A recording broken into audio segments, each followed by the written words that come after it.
Welcome to Joey's Curiosity. If you think high school competitive math is nothing but dry equations, robotic formulas, and repetitive calculations that drain all the fun out of thinking, get ready to change your mind. In this video, we step into the shoes of a math detective to solve a brilliant Math Kangaroo Level 9/10 grid puzzle using pure logical thinking, creativity, and simple deduction rather than mindless rote memorization. Let's get right to the quiz. Leo drew 3 rectangles on his grid paper. Exactly 2 of them have the same area. Exactly 2 of them have the same perimeter. And exactly 2 of them are perfect squares. 2 of the rectangles are shown. Which of the following could be Leo's third rectangle? This is the brief on Leo's rectangle logic puzzle. So we're going to play detective with this grid puzzle, where exactly 2 shapes share an area, 2 share a perimeter, and exactly 2 are squares. Just to show how some super simple math makes finding a missing shape a total breeze. First, we need to build a quick report card for the shapes we already have, kind of like an inventory list.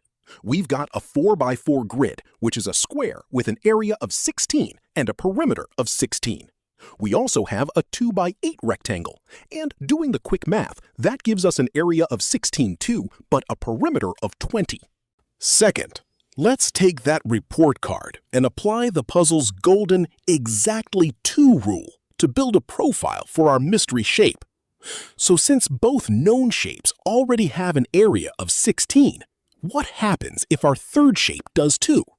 Well, that breaks the rule, so the third shape absolutely cannot have an area of 16. But it must be a square to pair up with the 4x4, and it needs a perimeter of either 16 or 20. Finally, we just test those possibilities by working backwards. If we test a perimeter of 16 for a square, dividing that by 4 sides gives us a 4x4 shape. That means the area is 16, which is a sneaky trap. Remember, that breaks our first rule, so we test the perimeter of 20 instead. 20 divided by 4 sides is 5, creating a 5x5 square with a totally safe area of 25. Honestly, it just proves that by mapping out your rules and doing a little backwards division, the trickiest missing pieces naturally fall right into place. Thanks for watching. We have a lot of exciting content coming up, so make sure to subscribe and turn on all notifications. Don't forget to like and comment to let me know you're here. See you in the next one.